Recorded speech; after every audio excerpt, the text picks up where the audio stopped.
nos apresentando, né? Para quem não me conhece, eu sou a Rosângela Chiroma, co-criadora do Instituto Inspirare de Terapias. Então, nós trabalhamos assim com algumas terapias, entre elas a hipnoterapia avançada, que é através da escola.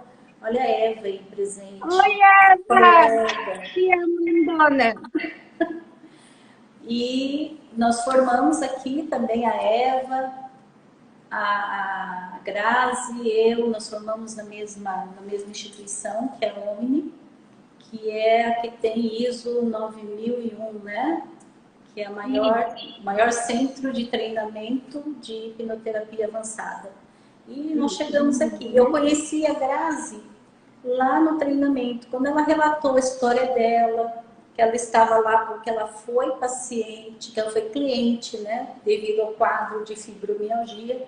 E ela disse, Rô, estou aqui porque eu não tenho mais fibromialgia. E eu fiquei assim, você lembra que eu fiquei parada? Eu falei, sério? Eu estava lá fazendo o curso, né, participando do treinamento, mas para mim a fibromialgia tinha uma dimensão muito maior. Então, quando você sentou ao meu lado e me contou essa história, eu fiquei encantada. E depois que nós formamos, eu tentei assim, fiquei ensaiando ensaiando estar aqui. E eu dizia para a Grazi que eu só iria estrear se ela fosse comigo. Mas ela demorou um pouquinho mais e eu estreiei na semana passada com a Tati.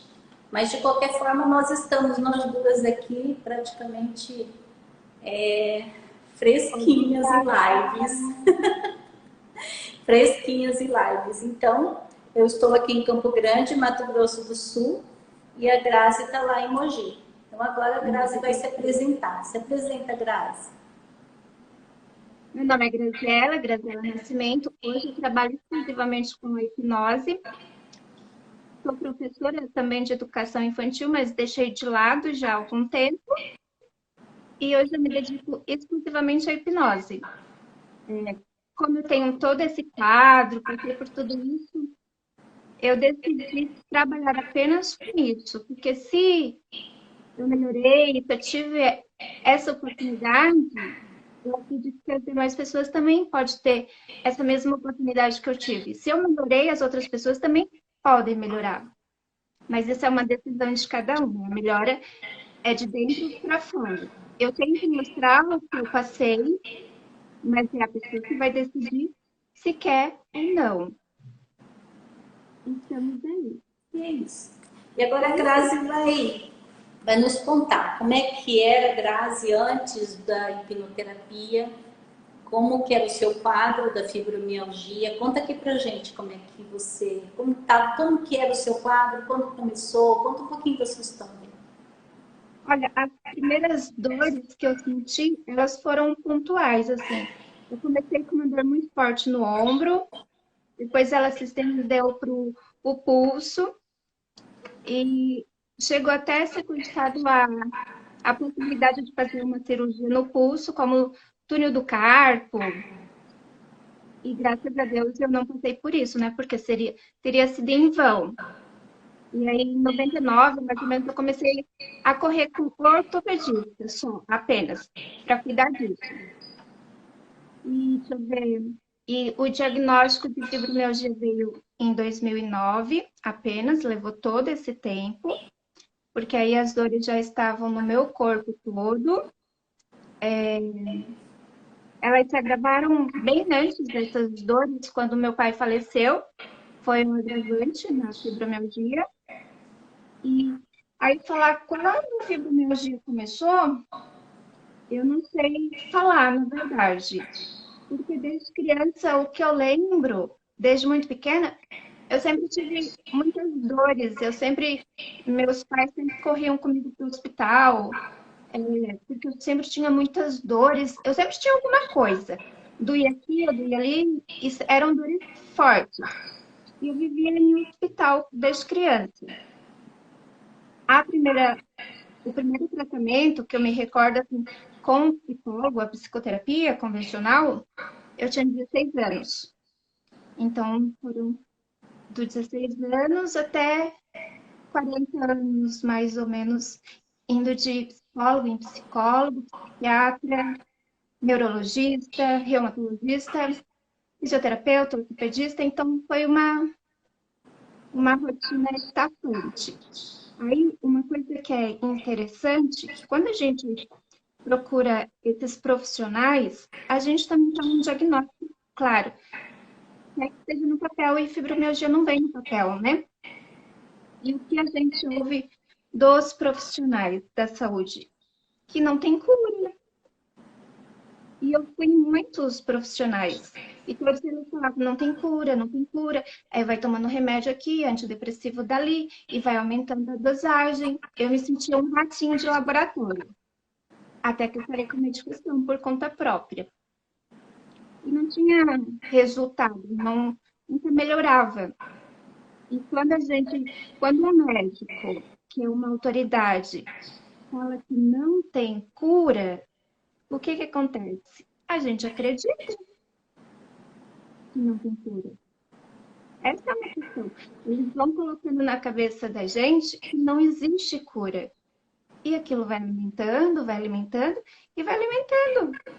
Eu acreditava piamente que não existia cura para isso.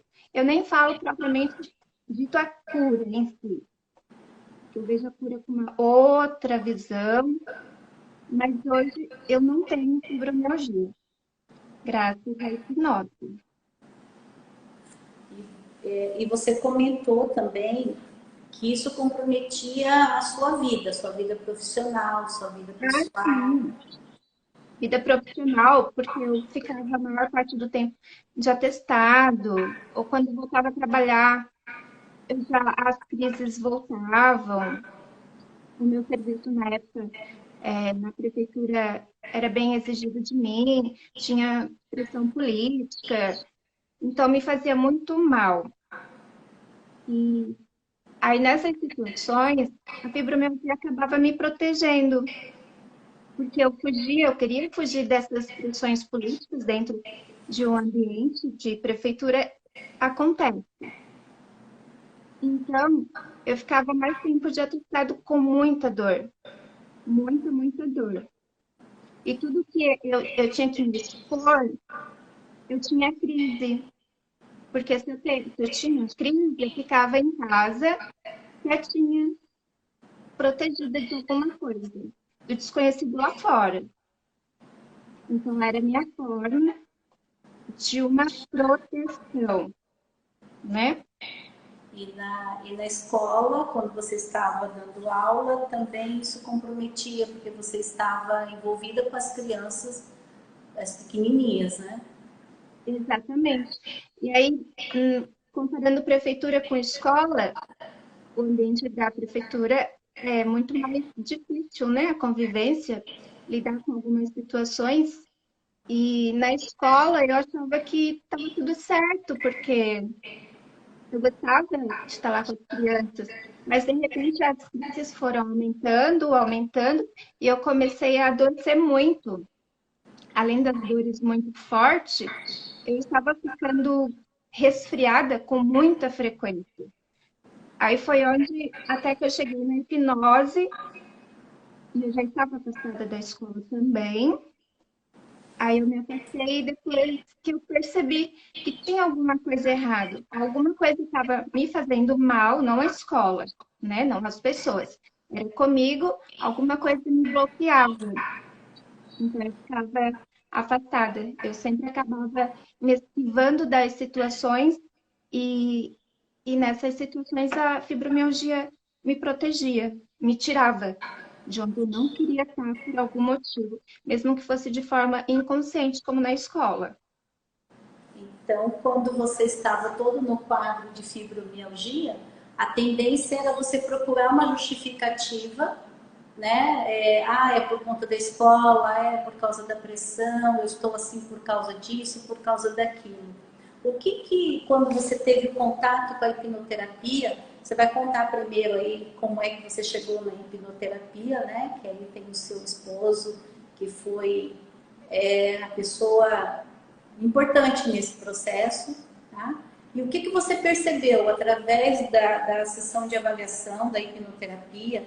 O que, que você percebeu que podia ser a causa? Por exemplo, você imaginava que era por conta da pressão da escola, pressão, né, da estrutura da prefeitura, ou por causa disso, ou por causa daquilo. E quando você fez a avaliação de hipnoterapia, o que, que você percebeu? A questão do que podia ser a causa de tudo isso. Então, no dia da... Até eu chegar no consultório, né, do hipnoterapeuta, levou um tempinho porque houve uma resistência da minha parte. Eu não queria, eu não via, como eu já acreditava que não tinha jeito, fibromialgia, que eu teria que conviver com isso, e até pelas minhas crenças religiosas dentro do meu sistema de fé, né, no que eu vivo, eu aprendia muito que no passado você fez coisas erradas e agora esse é como se fosse o seu karma, né? E aí você aceita e segue adiante, sem reclamar. Então, de uma certa forma, aquilo lá eu aceitei como verdade absoluta. Em algum momento, em alguma outra época, eu não fui uma pessoa tão legal e agora eu estava me libertando do que eu fiz em outras épocas. Então, isso foi um ponto muito importante para mim, dentro do meu sistema de fé. E, e aí prejudicava bastante também essas crises, né? Porque aí, quando você acredita e você está num local que ficam te culpando, ah, você fez isso, você fez aquilo, machuca bastante, assim. É devastador o que é feito na cabeça da gente mentalmente e espiritualmente. Aí depois eu acabei me afastando porque as dores também já não me permitiam mais. E antes de chegar também lá no com o meu hipnoterapeuta, eu fiquei 2 meses praticamente de cama, sem sair de casa, porque eu não tinha mais condições. Usava uma bengalinha, andava muito chique com a bengala, mas eu precisava dessa bengala como um apoio para subir as escadas. Aí meu marido começou a pesquisar por hipnose, achou um vídeo no YouTube com depoimento.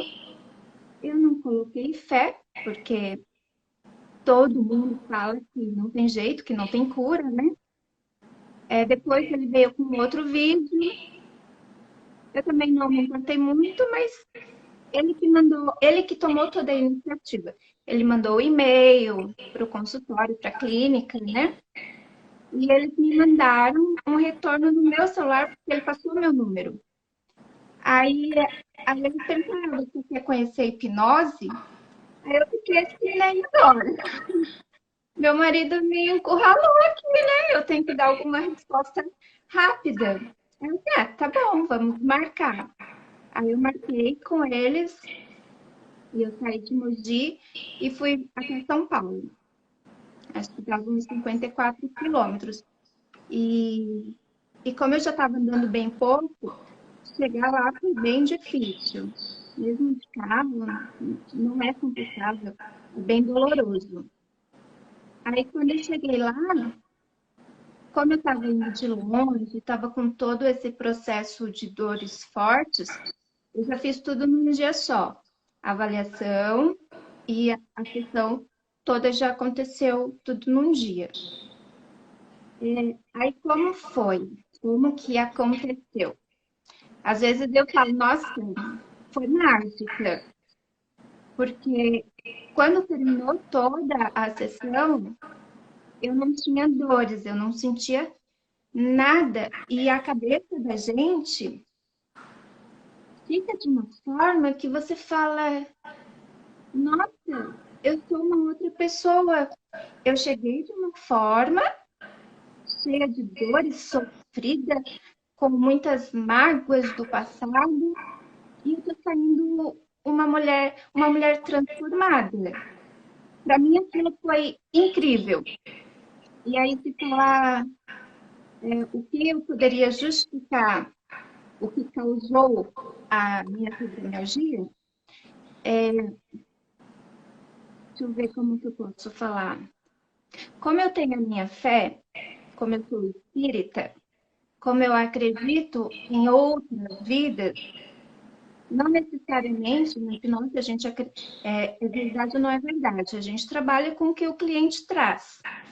Na minha, surgiu uma outra vida e que eu teria sido lá uma freira e eu fazia umas rezas lá para os pacientes e depois os padres me castigavam porque eu não podia fazer o que eu fazia. E eu sentia muitas dores quando eles faziam isso, né? Porque se você apanha, você sente dor. E eles batiam com um chicote. E nisso que apareceu. Se é verdade, não, não importa. Foi o que veio e foi o que precisava ser tratado naquele momento. Eu não vou em nenhum momento, será que eu fui freira? Será que eu apanhei? Não importa. Mas, depois, voltando já para cá, eu, Graziella, na infância, eu tive um pai muito autoritário, que não me permitia fazer nada. Eu não podia sair, eu não podia ter amigo menino, eu não podia estudar com meninos. Isso já no colégio, quando eu tinha uns 15 anos. Eu fui para uma turma só com meninas. Eu não podia conviver. Depois, não podia namorar, eu não podia fazer nada. Eu queria ser professora desde essa época, de muito jovem. Ele falava que professora morre pobre. E aí eu não podia ser. Aí depois, antes disso, eu queria ser desenhista. Desenhista não pode porque não dá dinheiro, não tem futuro. Então eu sempre queria ser muitas coisas, eu queria ser eu. E eu não podia ser eu. Eu tinha que ser o que o meu pai achava que era correto. Na cabeça dele, ele estava me criando para ser esposa, para ser uma boa mulher, para ser dona de casa, para ser mãe. E ele queria netos. Então, eu tinha que fazer o que ele queria, a vontade dele. E, e, e ainda na minha infância,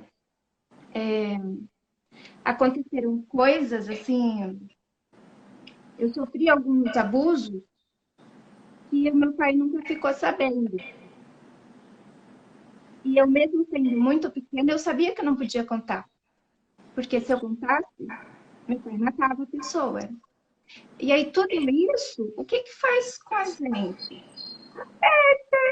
Vai amarrando, vai amarrando, vai amarrando, vai amarrando, até que uma hora. E a minha forma de sair tudo isso foi através da dor, foi através da depressão. Então, são situações que foram ocorrendo na minha vida que foi me machucando. A fibromialgia, se a gente pudesse enxergar,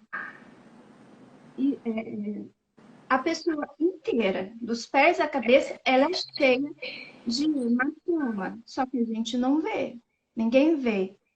Mas é esse o corpo de quem tem fibromialgia. Ele é todo machucado. Machucado de tanta coisa que a gente carrega. A gente sobrecarrega, a gente carrega o mundo nas costas e não dá conta. Mas por quê? Porque a gente aprendeu a que tem que ser assim, que tem que ser a mulher perfeita, a que tem que ser a dona de casa perfeita, manter a casa perfeita para quando o marido chegar, tá tudo limpo. É isso que aí eu tô falando de mim, que eu aprendi. E chegou uma hora que eu cansei disso tudo. Chega uma hora que a gente cansa, mas aí vai fazer o quê? Você já tá toda machucada, com muita dor. E aí você tenta, tenta e não sai daquilo, porque nada resolve.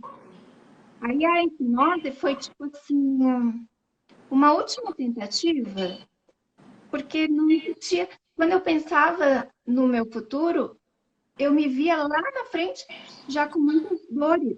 Eu assim, meu Deus, eu não posso ficar assim. Eu não nasci assim, eu não nasci para isso. Tem que ter um jeito. E até quando eu cheguei na hipnose, eu achei tudo muito estranho, que eu pensei, se a minha fé não está resolvendo, não está me curando, que alguma outra coisa vai me ajudar. Então, isso martelou também na minha cabeça, né? A questão da fé, como eu tinha feito também tratamentos espirituais, e eu acredito que o tratamento ocorreu, mas eu não obtive o resultado que eu precisava e que eu buscava. E, e aí, com a hipnose, é incrível o efeito que acontece na vida da gente. Só quem passa e sabe o que é. É uma experiência única que a gente leva para a vida inteira. Acho que é isso. Estou falando muito, né? Então, Eu me Grazi, empolgo. nós ficamos todas hipnotizadas com a sua história. Muito linda. Eu falei porque que eu estava esperando esse dia, porque eu sabia É que, dessa é história. que se eu for também falar tudo, eu acho que vai umas 2 horas de lá. Mas é muito importante você passar. Então vamos assim. Você teve todo um histórico de dor, de muitas coisas que você passou desde a primeira infância. Vamos contar um pouquinho, para a gente explicar um pouquinho o que, que é a hipnoterapia. E, de certa forma, isso foi se acumulando, acumulando, acumulando, mas teve uma causa inicial, né? Essa causa, esse sentimento que você guardou. E é esse sentimento que a hipnoterapia, ela vai ao encontro. Tudo aquilo que você justificou, vamos voltar um pouquinho, que você justificou, é por causa da pressão da escola, é por causa da pressão da prefeitura, é por conta do meu relacionamento, é por conta disso, disso, disso. São justificativas, porque a verdadeira causa estava lá atrás. E dentro da crença da concepção, né, aquilo que a mente ela concebe ou ela acredita, você chegou a uma vida, vamos dizer assim, a gente não vai discutir isso aqui, mas de certa forma também outros fatos vieram na hipnoterapia. E esses fatos, por exemplo, foi na primeira infância, alguns abusos, né, que você contou, a questão do relacionamento com o seu pai, e tudo isso foi ressignificado na hipnoterapia. Então, a hipnoterapia é ir ao encontro da causa, ressignificar, né? Liberar aquela criança, porque para aquela criança que passou por todo aquele processo, ela ainda estava lá. E que a gente fala assim, entre aspas, a nossa criança interior está ali. Está toda Machucada, né? Pedindo machucada. ajuda, me tira daqui. Isso. E a hipnoterapia fez esse caminho de liberar toda aquela história, mas a libera com amor. Não é simplesmente pegar a história e dizer, olha, você não existe, eu não quero mais você perto de mim. Não.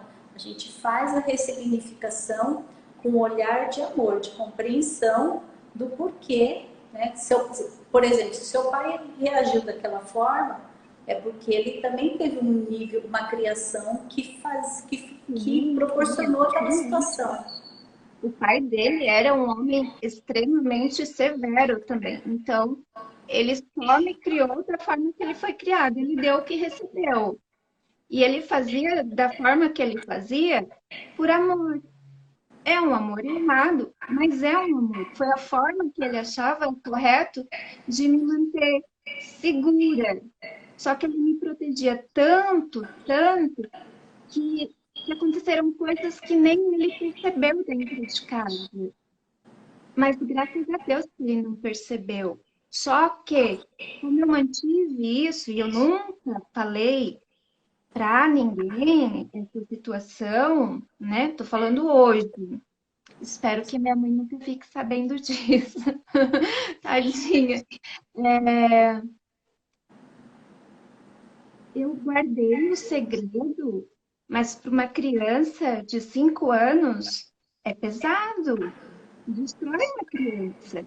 Porque o que que você faz? Ou você conta, ou você guarda. Eu, muito rapidamente, de forma inconsciente, eu guardei. Eu me protegi de uma certa forma e eu protegi todo o restante da minha família. Que se fica sabendo, destrói uma família, não é? Só que aí me machucou. Aquilo ficou dentro de mim. Todas as marcas ficam na gente. São cicatrizes que não se fecham. E aí depois, aí eu tive muitos problemas com relacionamento. Com qualquer pessoa, até com amizade, eu sempre ficava muito. Eu dava um passo atrás, assim. E até falando do meu pai sendo um homem mais severo, né, na educação dele, no rigor todo que ele usava comigo, eu não gostava daquilo, mas eu era obrigada a aceitar. E o interessante, como eu já tinha comentado com você, é que aí quando eu tive o meu primeiro namorado, que foi depois que meu pai faleceu, esse namorado era extremamente rude também. Só que ele tinha uma outra forma de tentar me colocar dentro de uma bolha para ninguém se aproximar. Ele era extremamente ciumento, ele era muito ciumento, era aquele ciúme doentio, que eu não podia ter amigos, homens. E na faculdade, na época que eu estava na faculdade, na primeira, eu não sei como que acontecia, ele tinha tipo um espião dentro da faculdade que me vigiava. Então, se eu estava do lado de algum colega de turma, ele já ficava sabendo. E aí ele ligava e mandava eu me afastar. Então chegou o momento que eu me isolei completamente dos meus amigos, porque eu não podia ficar perto de ninguém, só de meninas. E olha que interessante, o meu pai também me afastava de meninos. Desde a infância eu não podia ter contato. E o meu namorado, a mesma coisa. Eu não podia ter amigos. Não é interessante? A gente vai depois reconhecendo nas pessoas o que já está dentro da gente. Para mim, era normal, né? Meu pai era assim, como que eu poderia ter um namorado diferente do meu pai? Foi o que eu reconheci.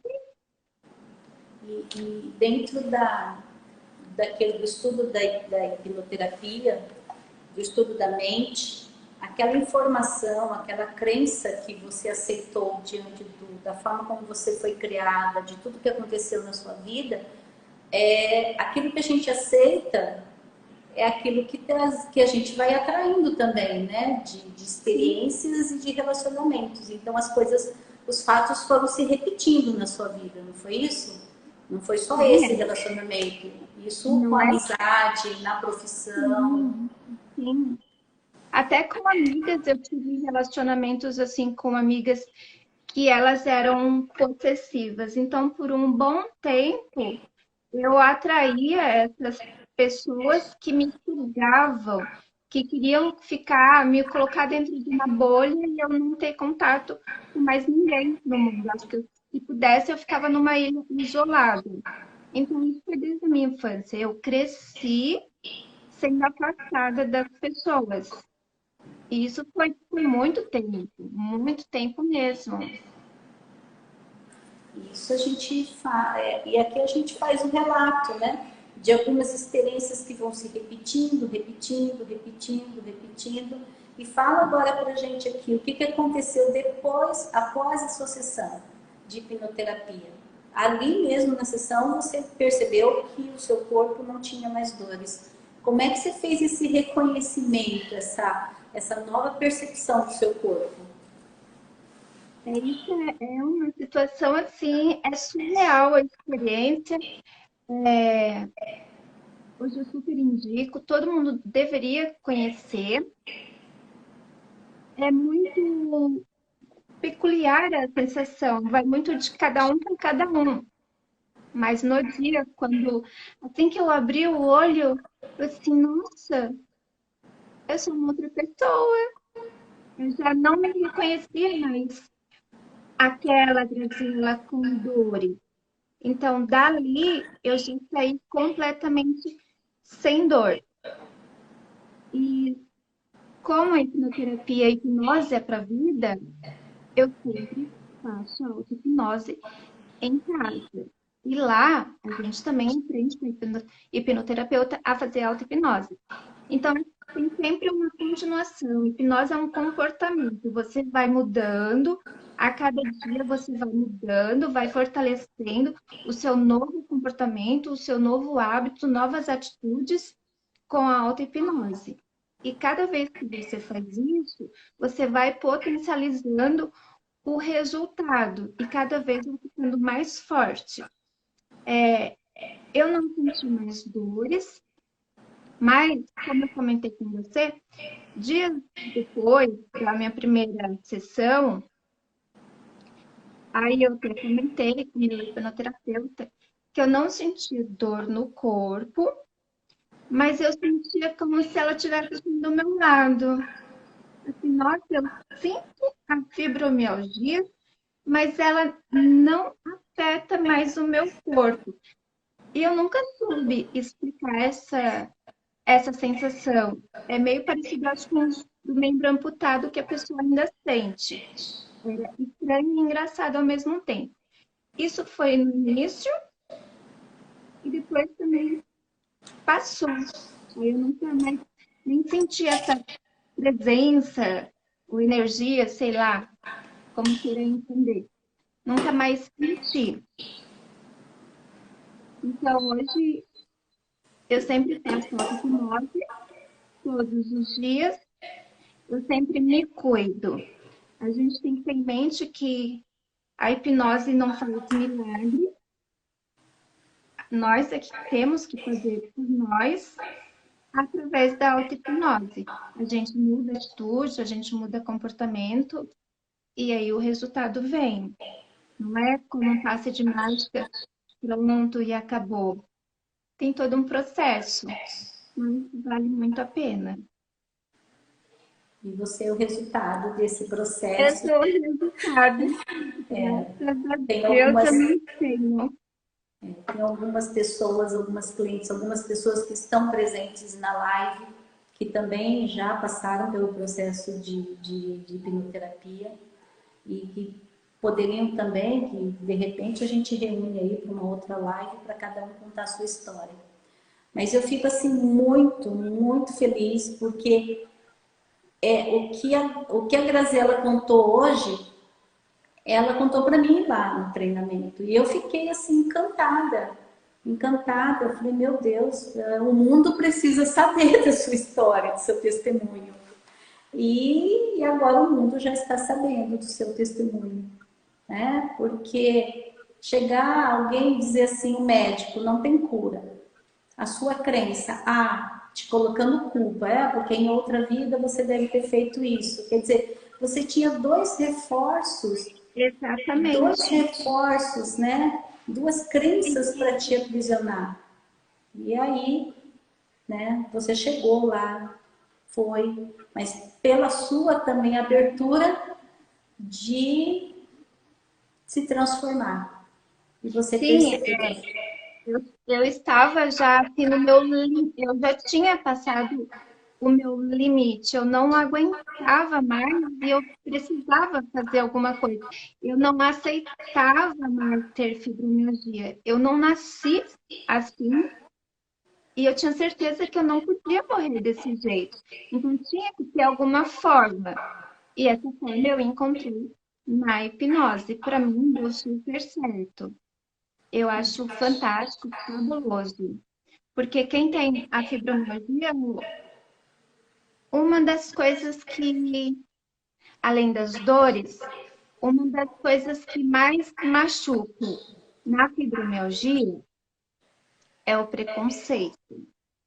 A Ellen está dizendo aí, ó, os médicos falam que não tem cura e as pessoas achando que é frescura as dores. É o preconceito. Exatamente. É o preconceito que eu estou falando, porque além de toda aquela dor que eu sentia, porque não é uma dor aqui, é o corpo inteiro, a cabeça, o cabelo, a raiz, dói tudo, até a ponta dos pés doíam.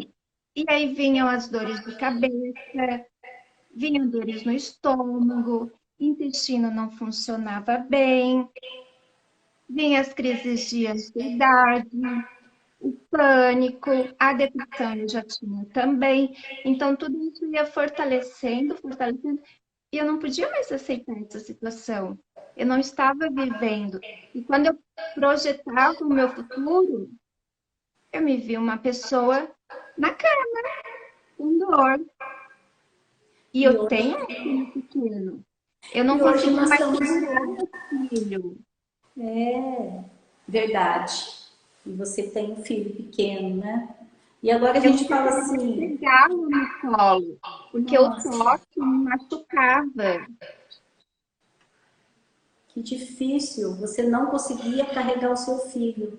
Não, nos últimos 2 meses antes de passar pelo processo, eu não pegava mais meu filho.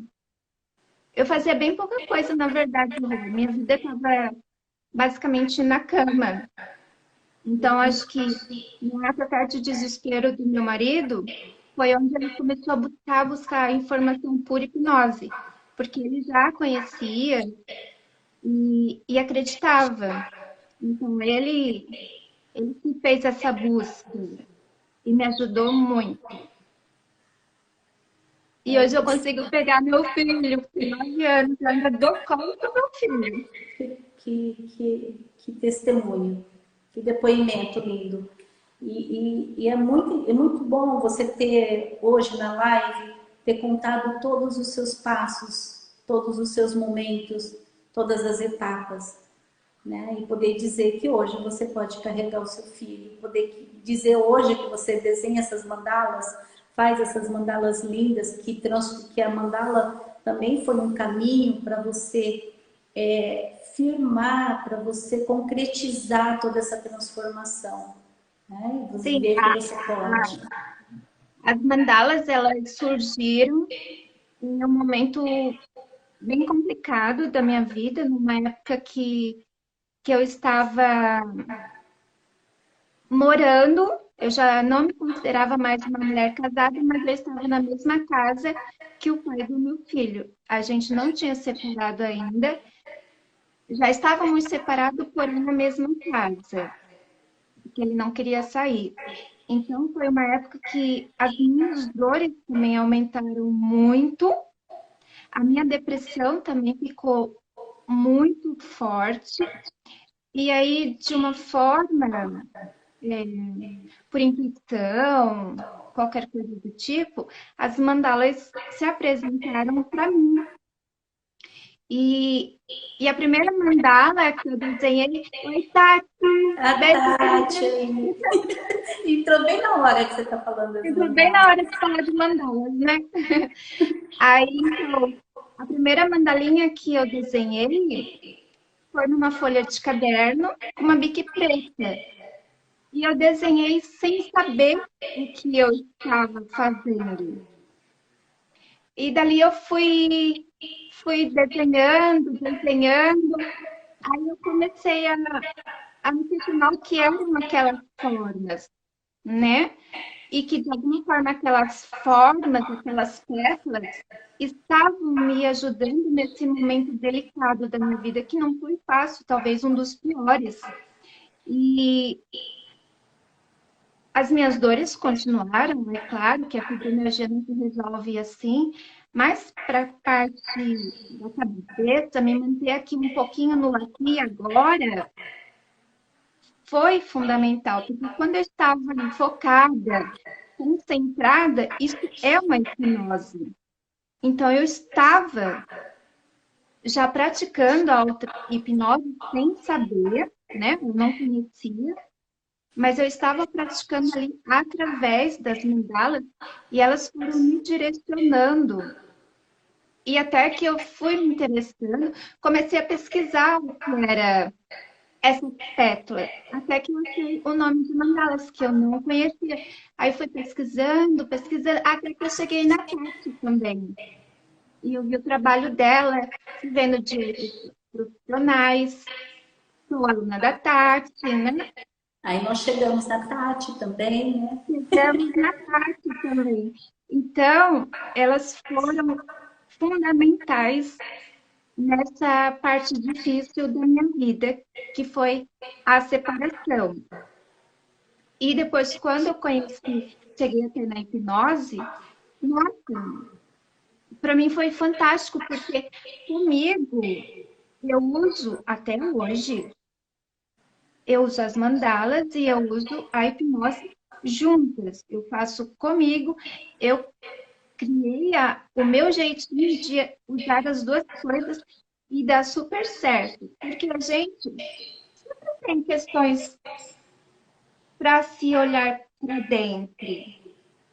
Sempre está abrindo uma caixinha, hoje abre uma caixinha, amanhã abre uma outra caixinha e assim vai. Então, eu vou me curando de uma forma espiritual através das mandalas e através da hipnose integradas. E me ajudam muito. E o que é muito, muito interessante a gente contar agora, falar, comentar, que todo sintoma tem uma causa. Se a gente não nasceu com esse sintoma, com esse comportamento, ou com esse sentimento que nos atrapalha, ou algum processo que nos incomoda, então existe uma causa. E o que a gente imagina que seja, né? Na verdade, é a mente racional te dizendo, deve ser isso, isso, isso e isso. A hipnoterapia, ela vai lá na causa primária, que é o que aconteceu com você, né? E o que a gente precisa também colocar aqui, que existe a hipnoterapia e a gente também existe a auto-hipnose. Tá? Que a gente também, o hipnoterapeuta pode preparar o cliente para fazer a sua auto-hipnose. Então, antes de eu entrar aqui na live, eu fiz uma auto-hipnose também, para assim, preparar. Porque quem me conhece, como eu falei na outra live com a Tati, nossa, que eu fugi da live com a Tati, o que a Grazi fugiu, e ela mandou assim para mim, Rô, eu tô tremendo, eu só escrevi assim, auto-hipnose. Ela, quer, eu falei, auto-hipnose, vamos lá. Então, nós estamos assim, quase terminando, porque a gente tem que salvar essa live. Tá?